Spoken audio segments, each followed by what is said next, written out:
आदरणीय लालू जी ने गोपी किशन जी को इस उपचुनाव का प्रत्याशी बनाया है और आप सब लोगों के बीच हम उनका संदेश लेके आए हैं। आप सब लोगों से अपील यही करने आए हैं कि गोपी किशन जी को भारी बहुमत से आप लोग एक एक वोट देकर के इनको विजय बनाने का काम कीजिए। पार्टी के सभी जनप्रतिनिधियों से, पदाधिकारियों से, सभी नेताओं से हमारी अपील है कि ये केवल गोपी किशन जी का चुनाव नहीं, ये चुनाव पार्टी का चुनाव है। ये चुनाव लालू जी भी लड़ रहे हैं, तेजस्वी यादव भी चुनाव लड़ रहा है। तो सभी लोग मिलकर के जो है इस काम में जो है आप लोग लगने का काम करें और जिताने का काम करें। तिरहुत स्नातक निर्वाचन उपचुनाव में नामांकन की प्रक्रिया काफी तेज हो गई। एनडीए ने नामांकन कर लिया, एनडीए प्रत्याशी ने। आज महागठबंधन ने भी अपनी ताकत को दिखाया है। महागठबंधन के उम्मीदवार गोपी किशन ने आज नामांकन किया है। तो प्रोफेसर गोपी किशन के नामांकन में आज तेजस्वी यादव आए थे, मंच से दहाड़ दिया है तेजस्वी यादव ने भी। और कल जो बातें हुई थी, कल जो कटाक्ष किया गया था, उस पर ज्यादा कुछ नहीं बोला, लेकिन कहीं ना कहीं तेजस्वी यादव ने एक लाइन कही है अपने कार्यकर्ताओं को, अपनी जनता को, कि ये चुनाव तेजस्वी यादव के लिए है, ये चुनाव लालू यादव का है। तो ये बहुत बड़ी बात हो गई गोपी किशन जी आपके लिए कि तेजस्वी कह रहे हैं कि इनको जिताइए तो आप हमको और लालू जी को जिताएंगे। बेशक हमारी पार्टी में यही होता आया है।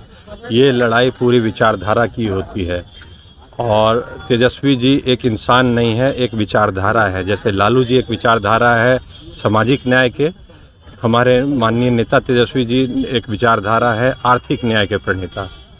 तो ये लड़ाई इसीलिए ज़रूरी है कि हमारे जितने युवा साथी हैं उनको उनका हक अधिकार मिलेगा इस लड़ाई को जीतने से, नेताजी को जिताने से, मुझे जिताने से, वो उनके खुद जीतने से उनका अधिकार उन तक पहुँचेगा। तो हमारे नेता बिल्कुल द्रवित भाव से ये कहते हैं कि अगर गोपी किशन जीतेंगे, मैं जीतूंगा, तो ये आप तक फिर से नौकरी पहुंचना शुरू हो जाएगा और ये जीत आपकी होगी। अच्छा, एक सवाल गोपी किशन जी, हम उस पर बाद में जाएंगे, लेकिन पहले आप अपने एजुकेशन क्वालिफिकेशन को बताइए, कितने पढ़े लिखे हैं आप? मैं मास्टर्स हूँ। अच्छा। MA in English. हाँ। और मैं वाणिज्य इंटर कॉलेज में अंग्रेजी का प्राध्यापक भी हूँ। कल MLC जो नीरज सिंह हैं, उन्होंने कहा कि 8वां 9वां पास जो है वो डिसाइड किया है उम्मीदवार, तिरहुत स्नातक का उम्मीदवार डिसाइड किया है। तो यही हमने इसीलिए आपसे ये क्वेश्चन पूछा कि आप कितने पढ़े लिखे हैं। इस पर कुछ कहना चाहेंगे आप कि कटाक्ष किया गया है कि भाई 8वां 9वां पास जो आदमी है वो चुन रहा है कि स्नातक का उम्मीदवार कैसा होगा वो डिसाइड करेगा?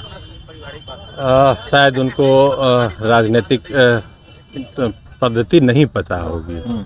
राजनीतिक पद्धति में उच्चस्थ जो पदाधिकारी होते हैं पार्टी के, वही तय करते हैं। और जैसा हमारे एक वक्ता ने कहा भी था कि हमारे राष्ट्रपति भी 8वीं पास रह चुके हैं। सामाजिक ज्ञान एक अपनी चीज़ है, शैक्षणिक ज्ञान, मैं हमेशा कहता हूँ शैक्षणिक ज्ञान बहुत ज़रूरी है, पर विनम्रता के साथ। विद्या ददाति विनयम। अगर विनम्रता ही नहीं है तो ऐसा ज्ञान क्या करेंगे आप? उससे आप लोगों का क्या भला किया? 22 साल से आप उस सदन में रहे, आपने तो खुल के कह दिया कि मैं फला का काम नहीं करूंगा, और वही चीज़ झलकता है आज दूसरे कैंडिडेट में कि वो भी कहते हैं कि मैं फला हूं और मैं ऐसे हूं और मैं वैसा हूं। मतलब अहंकार। अरे कोई कम छोटे संस्था से अगर पढ़ लिख के आया है, कोई बहुत बड़े संस्थान से नहीं पढ़ के आया है, तो क्या उसे समाज में मर्यादा नहीं मिलेगी? क्या मान नहीं मिलेगा? और आप में किस बात की हनक साहब? आप में हनक किस बात की? आप सामाजिक जीवन में आए हैं, आप में विनम्रता नहीं है, आप में लोकाचारी नहीं है, लोगों से बात करने की तहजीब नहीं है। खैर, सबकी अपनी अपनी जीवन शैली होती है। हम लोग शुरू से सामाजिक जीवन में हम लोग का रहा, राजनीतिक जीवन में हम लोग का समय बीता, शैक्षणिक कार्यों में मेरा समय बीता, और मैं शिक्षक के साथ साथ सामाजिक जीवन का छात्र भी हूँ। सामाजिक जो परिवेश है उसका छात्र मैं अपने आप को मानता हूँ। हर रोज़ नया बात सीखता हूँ। मैं पूछना चाहता हूं कि वो ये कुछ अनर्गल बात कह रहे थे, क्या वो कभी इन्होंने ये कहा कि वो 22 साल में क्या देके गई उनके सरकार जब होने के बाद 17 साल में 15 साल में उन्होंने दिया क्या तिरहुत को? क्या उन्होंने यहाँ पे वंदे भारत दिया? डबल इंजन की बात करते हैं वो। क्या उन्होंने वंदे भारत दिया मुजफ्फरपुर को? क्या तिरहुत में कहीं पे वंदे भारत मिला है? क्या हमें एम्स मिला है? क्या हमें किस एयरपोर्ट मिला है? क्या हमें क्वालिटी एजुकेशन मिला है? हमारे पास हमें मिला ही कुछ नहीं है, इसीलिए उनके पास बोलने को कुछ नहीं है साहब। इसीलिए to cover your shame they do something to cover their shame. उनको अपना शर्म को छुपाने के लिए कुछ भी अनर्गल प्रलाप करना है तो कर दिया साहब। अच्छा, एक लाइन देवेश चंद्र ठाकुर ने कहा, देखिए लगातार देवेश चंद्र ठाकुर जीतते आ रहे हैं तिरहुत में, तो शायद उनका ओवर कॉन्फिडेंस भी कह सकते हैं। वो कह रहे हैं आज भी, जबकि वो सांसद बन गए हैं सीतामढ़ी के, वो कह रहे हैं कि मेरे अंगने में तुम्हारा क्या काम है? मतलब भैया ये तो हमारी सीट है, पारंपरिक सीट जैसे होती है, तो तुम कैसे आ जाओगे, तुम कैसे फिट हो जाओगे? इस पर क्या कहेंगे? नहीं, आपने किसी साथी के माध्यम से मुझे पता चला तो कह रहे थे कि मैं लड़ रहा हूँ चुनाव, हम लड़ रहे हैं चुनाव। तो उनको किसी पत्रकार बंधु ने टोका तो कहे नहीं वो भी तो मेरा ही कैंडिडेट है। तो आज तक वो इसी अहम में जी रहे हैं और ये इनका शूडो कैंडिडेट है, ये इनका शैडो कैंडिडेट है। ये परोक्ष रूप से स्वयं लड़ ही रहे हैं। ये इन्होंने स्वयं स्वीकारा भी है, मेरी बात नहीं है, ये इन्होंने स्वयं स्वीकारा है। पर लोगों को ये समझना चाहिए, सांसद भी रहेंगे, एमएलसी भी लड़ेंगे और रहेंगे भी, और किसी का काम भी नहीं करेंगे। दोनों क्षेत्र में किसी का काम नहीं करेंगे। पर ये जनता अब ज्यादा दिन इस तरह से मतलब जनता को ये भटका भरमा नहीं सकते हैं।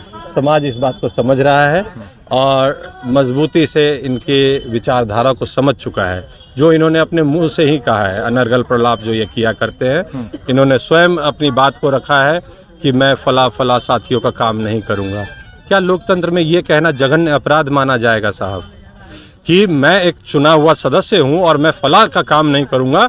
ये जघन्य अपराध है, असंवैधानिक है और गैर कानूनी है। ये इतना कहने के बाद भी कोई अगर इतने मुस्तैदी से शहर में घूम सकता है तो मुझे पता नहीं उनका विचारधारा कैसा है।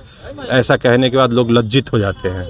जब उनके अपने ज्ञान में वापस आते हैं, अपनी चेतना अवस्था में आते हैं, तो सुन के लज्जित हो जाना चाहिए उन्हें कि अरे ये मैंने क्या कह दिया। पर उसके बावजूद वो घूम रहे हैं। ये उनकी जीवन शैली हो सकती है। हम लोगों ने तो हमेशा सीखा है और मैं वही बता रहा हूँ, आने वाले जो उनके साथी हैं वो भी इसी विचारधारा के हैं। वो हमेशा, कई लोगों से पता चला वो यही कहते हैं कि मैं ये हूँ, मैं वो हूँ, दूसरा कौन है कोई नहीं जानता है। तो साहब, यहाँ जानने वाले की खोज नहीं है कि ये ज़रूरत उस इंसान की नहीं है जिसको सब कोई जानता हो। ज़रूरत उस इंसान की है जो तिरहुत की समस्या को जानता हो, तिरहुत का बेटा हो, तिरहुत के बीच से रहा हो और तिरहुत के हर दुख सुख में उनके साथ खड़ा रहा हो।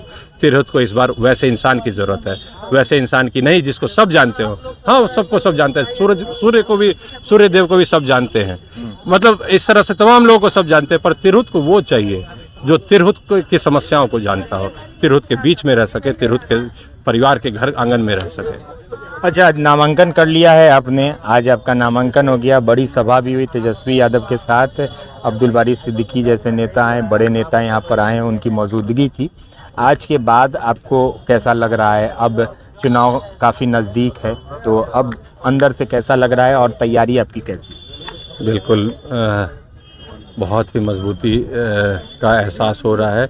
डे 1 से ये मजबूती का एहसास था, आज वो और प्रगाढ़ हो गया है। जिस मजबूती के स्याह रंग के साथ, जिस सुर्ख लाल रंग के साथ हम लोगों ने ये कारवां शुरू किया था, वो आज और पक्का, गहरा और मजबूत हो गया है। और तिरहुत अपनी लड़ाई को मजबूती से अंजाम तक पहुंचाने के लिए आज एकत्रित हुआ था। आप लोग उसके साक्षी बने। बिल्कुल, तो बड़ी सभा थी, तेजस्वी यादव भी मौजूद थे, अब्दुल बारी सिद्दीकी मौजूद थे, साथ ही साथ जितने भी पूर्व सांसद और सांसद थे, विधायक, पूर्व विधायक, सभी राष्ट्रीय जनता दल के जो कि आज मौजूद थे और कहीं ना कहीं ये जो सभा थी वो बड़ी सभा के रूप में आज देखने को मिली। और गोपी किशन जी से हमने बात की है। कॉन्फिडेंस की अगर हम बात करें तो पूरी तरह से कॉन्फिडेंस, और अभी भी स्वागत किया जा रहा है, इनका अभिनंदन किया जा रहा है। लोग आ रहे हैं अलग अलग प्रखंड से, कुड़न्नी से खुर्शीद जी आए हैं और वो स्वागत कर रहे हैं, इनका अभिनंदन कर रहे हैं। सपोर्ट इस बार राष्ट्रीय जनता दल पूरे जोर शोर के साथ महागठबंधन तिरहुत स्नातक क्षेत्र के इस सीट पर लगी हुई है कि किसी भी तरह से ये सीट उनको मिल जाए। आगे भी ताजा तरीन खबरों के लिए बने रहें बिहार लाइव नाउ के साथ। तब तक हमारे सहयोगी सुमन कुमार राज के साथ मुझे मुकेश चौरसिया को दीजिए इजाजत। नमस्कार।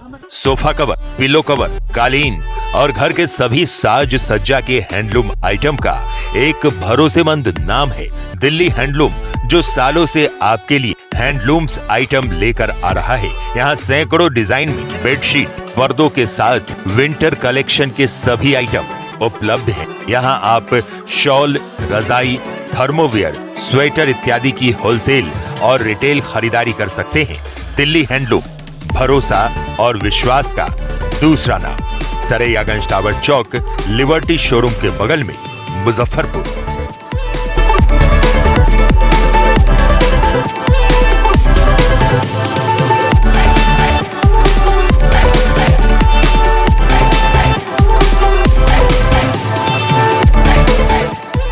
बाबा की दुकान लहटी भंडार, 92 साल का अटूट रिश्ता, रिश्ता गुणवत्ता और मजबूती का।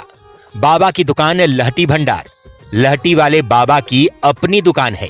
यहाँ हाई क्वालिटी और प्रीमियम डिजाइन के हजारों वैरायटी उपलब्ध हैं। बाबा की दुकान लहटी भंडार छठ और लगन के मौके पर लाया है लाह के प्योर लहटी का अपार संग्रह। छठ व्रतियों और शादी विवाह में दुल्हन के लिए यहाँ बेहतरीन कलेक्शन के लिए विजिट करें। बाबा की दुकान लहटी भंडार, इस्लामपुर रोड, मुजफ्फरपुर। हमसे संपर्क करने के लिए हमारे नंबर 9308620444 पर कॉल करें। अपने सपनों की आशिया को दे एक नई पहचान मां भवानी डेकोर प्राइवेट लिमिटेड के साथ, जो है ऑथराइज्ड डिस्ट्रीब्यूटर ऑफ कजारिया। देश की मिट्टी से बनी टाइल से देश को बनाते हैं। और जहां मिलती है सभी प्रकार के Indian and imported granite, marble, sanitary एवं कोटा स्टोन का अनोखा एवं आकर्षक संग्रह। मां भवानी डेकोर प्राइवेट लिमिटेड मतलब a complete floor solutions. New 0 mile Dadar road, Muzaffarpur. Call 9934753111।